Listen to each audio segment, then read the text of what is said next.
दोस्तों आज हम आपको हिंदुस्तान के जिस राज्य के सफर पर लेकर जा रहे हैं उस राज्य को चाहे आप प्यार करें या ना करें, लेकिन इस राज्य को कोई नजरअंदाज नहीं कर सकता। भारत का वो राज्य जिसने दुनिया को शून्य से परिचित कराया, पूरी दुनिया को गणतंत्र का मूल मंत्र भी इसी राज्य ने समझाया। दुनिया का सबसे बड़ा वाईफाई जोन भी इसी राज्य में है। किसी ने सही कहा है कि गरीबी की भट्टी में तप तप कर महान लोग बनते हैं, और इस राज्य ने भी गरीब होने के बावजूद दुनिया को कई महान चेहरे दिए हैं। भारत में सबसे ज्यादा IAS और बैंक के पीओ भी इसी राज्य से हैं। दोस्तों ये वही वो राज्य है जहाँ के 12 साल के बच्चे ने IIT एग्जाम क्लियर कर लिया, और ये वही जगह है जहाँ के बच्चे गरीबी में पढ़कर भी इतने आगे निकल जाते हैं। हम बात कर रहे हैं माता सीता, गौतम बुद्ध, गुरु गोविंद सिंह जी और हमारा अपना बिहार के बारे में। भारत का वो राज्य जहाँ कवि कोकिल विद्यापति जी का जन्म हुआ, जहाँ देश के पहले राष्ट्रपति राजेंद्र प्रसाद जी का जन्म हुआ। तो फिर देर किस बात की, अपना सीट बेल्ट बांध लीजिए अच्छे से और निकलते हैं बिहार की एक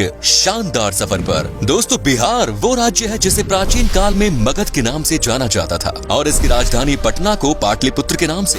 बिहार का इतिहास उतना ही पुराना है जितना भारत का। यहाँ मौर्य, गुप्त आदि राजवंशों से लेकर मुगल शासकों ने राज किया है। माना जाता है कि बिहार शब्द की उत्पत्ति बौद्ध विहार के विहार शब्द से हुई, जिसे बाद में बिहार कर दिया गया। बिहार को उत्तर में नेपाल, पूर्व में पश्चिम बंगाल, पश्चिम में उत्तर प्रदेश और दक्षिण में झारखंड ने घिरा हुआ है। 1912 में बंगाल के विभाजन के समय बिहार अस्तित्व में आया। सन 1935 में उड़ीसा और सन 2000 में झारखंड को बिहार से विभाजित कर दिया गया। बिहार वो राज्य है जो भारत के इतिहास में साहित्यिक, ऐतिहासिक, धार्मिक सभी स्तर पर महत्वपूर्ण भूमिका अदा करता है। और आज भी बिहार शिक्षा, संस्कृति और सामाजिक दृष्टि से उतना ही समृद्ध है जितना कि पहले था। आपको जानकर हैरानी होगी, लेकिन ये सच है कि सिर्फ इतिहास के पन्नों पर ही नहीं बल्कि वर्तमान में भी बिहार दुनिया में जगमगा रहा है। बिहार की राजधानी पटना में दुनिया का सबसे बड़ा वाईफाई रेंज जोन है। एक दो नहीं बल्कि पूरे 20 किलोमीटर के दायरे में इंटरनेट की मुफ्त सुविधा का फायदा उठा सकते हैं। दोस्तों देश में उत्तर प्रदेश के बाद सबसे ज्यादा IAS ऑफिसर बिहार की भूमि से ही निकलते हैं। बिहारी लोगों के दिमाग बहुत तेज होते हैं। ये लोग सबसे ज्यादा गणित में तेज होते हैं। यहाँ लोगों का दिमाग बड़े तूफानी से चलता है। हालांकि 1990 के पहले IAS ऑफिसर्स के मामले में बिहार लिस्ट में पहले स्थान पर था, लेकिन इसके बाद से इसमें गिरावट आने लगी। बिहार के युवा का ध्यान अब IT सेक्टर में अधिक लग रहा है, लेकिन पिछले कुछ सालों से दोबारा से बिहारी स्टूडेंट्स में IAS के प्रति रुचि देखी जा रही है। दोस्तों बिहार की डेवलपमेंट रेट आज 14.48% है, जो कि ये साबित करती है कि बिहार देश तेजी से बढ़ने वाले राज्यों में सबसे ऊपर है। बिहार आज शैक्षिक स्तर पर केरला के शैक्षिक स्तर को टक्कर दे रहा है, बल्कि ये कहना भी अनुचित नहीं होगा कि बिहार में लिटरेट लोगों की संख्या केरला के लोगों से ज्यादा है। दोस्तों बिहार में कृषकों की बात करें तो वहाँ कोई किसान इतना मजबूर नहीं होता कि उसे आत्महत्या करनी पड़े। दोस्तों बिहार एक ऐतिहासिक राज्य है। इसके रंग रंग में इतिहास की वो बूंदें छिपी हैं, जो आज भी बिहार की महत्व की सुगंध न सिर्फ देश में बल्कि पूरे दुनिया में पहुंचाती है। इतिहास आज भी बिहार के महत्व की गवाही देता है। इतिहास के पन्नों से बिहार को हटा दिया जाए तो इतिहास का अस्तित्व ही नहीं रह जाएगा। देश के सबसे पुराने हिंदू मंदिर से लेकर बिहार अपने आंचल में और भी कई रोचक तथ्य छिपाए पड़ा है। ऐतिहासिक साक्ष्य को प्रमाण माने तो ईसा से लगभग 6वीं सदी पहले बिहार के वैशाली में ही गणतंत्र की पहली बेल लुकी थी। जब लोगों को गणतंत्र का अर्थ नहीं पता था, तब उस काल में वैशाली में देश की ही नहीं बल्कि दुनिया के पहले गणराज्य की आधारशिला रखी गई। संसद प्रणाली भी वैशाली में मौजूद थी। बिहार वो राज्य है जिसने आजादी के समय भारत छोड़ो आंदोलन में महत्वपूर्ण भूमिका निभाई। दोस्तों शून्य यानी जीरो के बिना गणित का क्या मोल, ये किसी को बताने की जरूरत नहीं है।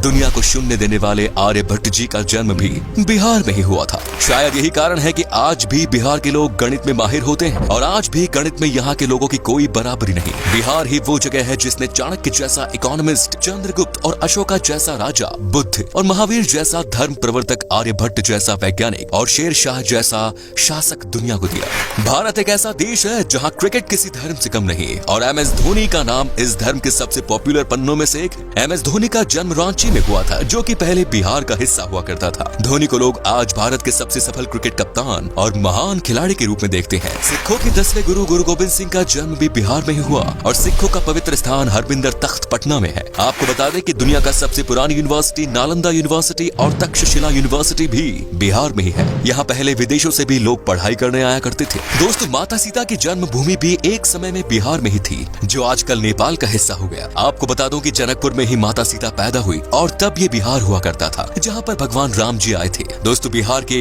मिथिलांचल में आज भी भगवान राम को दामाद माना जाता है। माता सीता की नगरी मिथिलांचल बिहार का गौरव है। मिथिलांचल की मिथिला पेंटिंग के बारे में तो हर कोई जानता है। आपको तो शायद पता ही होगा कि बॉलीवुड के शान और जान पंकज त्रिपाठी भी बिहार से ही है और बिहार का भी एक बेटा शानदार एक्टर है सुशांत सिंह राजपूत, जिसका देहांत होने के बाद भी लोगों के प्यार ने अमर कर दिया। दोस्तों बिहार का खाना भारत के सबसे शानदार पकवानों में से एक माना जाता है। बिहार का लिट्टी चोखा बहुत टेस्टी होते हैं। आपने अगर लिट्टी चोखा नहीं खाया तो एक बार जरूर ट्राई कीजिएगा, वाकई में आपका दिल खुश हो जाएगा। यहाँ पर वेज से लेकर नॉन वेज तक हर पकवान लाजवाब होता है। इतना ही नहीं, आपको बता दूं कि यहाँ पर गन्ने की जूस भी पसंद किया जाता है और ये इतने मीठे और टेस्टी होते हैं कि इसे पीकर मानो आप दीवाने हो जाओगे। तो चलिए अब बात करते हैं उन जगहों की जहाँ पर आप बिहार के सफर के दौरान घूम सकते हैं और साथ ही बताएंगे कि आपको बिहार की ट्रिप में मैक्सिमम कितना पैसा खर्च करना पड़ेगा। नंबर 1 इज बोध गया। दोस्तों बिहार में घूमने वाली जगहों में शामिल बोध गया एक प्रमुख आकर्षित पर्यटन स्थल है जो कि बौद्ध धर्म से संबंधित अनुयायियों के लिए विशेष महत्व रखता है। बोध गया एक तीर्थ स्थल के रूप में भी जाना जाता है और ये वो स्थान है जहाँ बोधि वृक्ष के नीचे गौतम बुद्ध को ज्ञान की प्राप्ति हुई। यहाँ मन को एक अद्भुत शांति मिलती है, इसीलिए यहाँ साल भर देश विदेशी पर्यटकों की भीड़ बनी रहती है। बोध गया को यूनेस्को वर्ल्ड हेरिटेज साइट्स की सूची में भी शामिल किया गया है। Next is Patna. बिहार राज्य में गंगा नदी के दक्षिणी छोर पर स्थित पटना पर्यटन स्थल बिहार की राजधानी है और पटना को एक ऐतिहासिक और आकर्षित पर्यटन स्थल के रूप में जाना जाता है। पटना शहर धार्मिक दृष्टि महत्व के साथ साथ आध्यात्मिक महत्व भी रखता है। बिहार के पटना को सिखों, जैन, हिंदू और बौद्ध धर्मों के तीर्थ स्थलों का प्रवेश द्वार भी माना जाता है। उत्तर भारत के सबसे बड़े शहर के रूप में विख्यात पटना तारामंडल, हाईकोर्ट, पटना साहिब गुरुद्वारा, पादरी की हवेली और सचिवालय भवन जैसे आकर्षण से भरा हुआ है। Next is Madhubani. बिहार का आकर्षित शहर मधुबानी एक प्राचीन शहर है जो कि मधुबानी कला और संस्कृति के लिए जाना जाता है। मधुबानी शहर का उल्लेख रामायण काल में होने की पुष्टि की गई है। मधुबनी शहर अपनी शानदार चित्रकारी के लिए जाना जाता है। आपकी जानकारी के लिए बता दें कि सीतामढ़ी और सुपौल मधुबनी के प्रमुख व्यापारी क्षेत्र के रूप में जाने जाते हैं। Next is Nalanda. बिहार के तीर्थ स्थलों में शामिल नालंदा बिहार की ऐतिहासिक जगह है। नालंदा प्राचीन काल की सबसे पॉपुलर तीर्थ स्थल है जो कि संस्कृति, आध्यात्मिकता, इतिहास, वास्तुकला और पर्यटन का जीता जागता उदाहरण है। नालंदा यूनिवर्सिटी यहाँ का प्रमुख आकर्षण है।